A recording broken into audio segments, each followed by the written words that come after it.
Four sides TV. Suryapet జిల్లా నాగారం మండలం ఫణిగిరి గ్రామంలోని బౌద్ధ క్షేత్ర తవ్వకాల్లో పురాతన కాల నాణాలు బయటపడ్డాయి.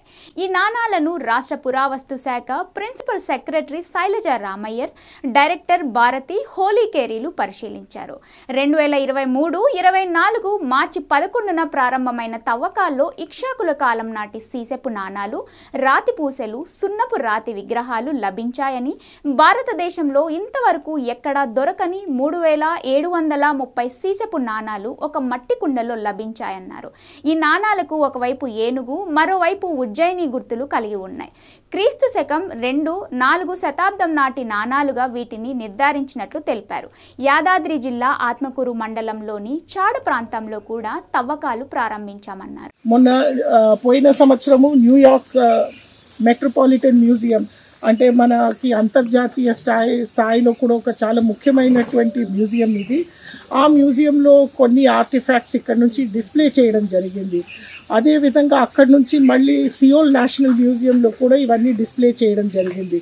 అంటే మనకి అంతర్జాతీయ స్థాయిలో బౌద్ధ హిస్టరీలో, బుద్ధిస్ట్ హిస్టరీలో మన ఫణిగిరి అండ్ చుట్టుపక్కల మనకి మిగతా బుద్ధిస్ట్ సైట్స్ కూడా మనకి ఈ రాష్ట్రం నుంచి ముఖ్యంగా ధూళికట్ట, తర్వాత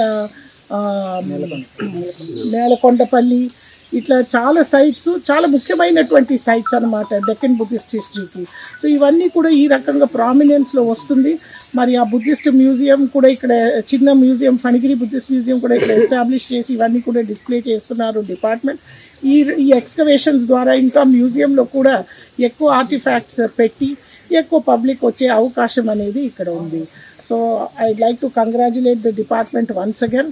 అండ్ ఇంకా ఈ రకంగా మనకి ఎక్స్కవేషన్స్ ద్వారా ఇంకా ఎక్కువ ఆర్టిఫాక్ట్స్ వచ్చే అవకాశం ఉంది. కాబట్టి దీని ద్వారా మనకి ఇంకా మన తెలంగాణ చరిత్ర అనేది ఏమేమి ఉండింది, ఆ కాలంలో ఎట్లాంటి సిచ్యువేషన్స్ ఉండిందని మనకు ఒక ఎక్కువ understanding of our past history అనేది ఖచ్చితంగా వస్తుంది.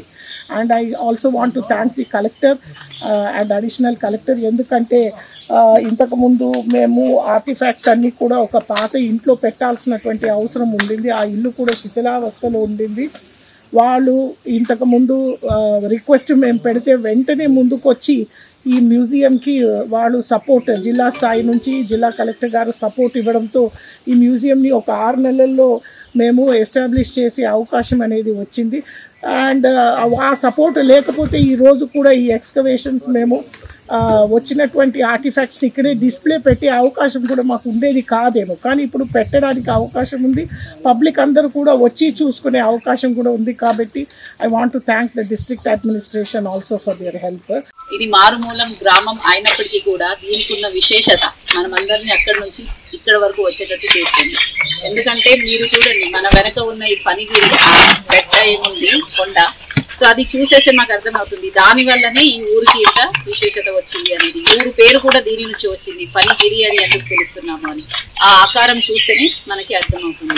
సో ఏదంటే మన పాము ఆకారంలో ఉండేది ఆ గిరి కొండ కాబట్టి దానివల్ల ఈ ఊరికి ఆ పేరు వచ్చింది.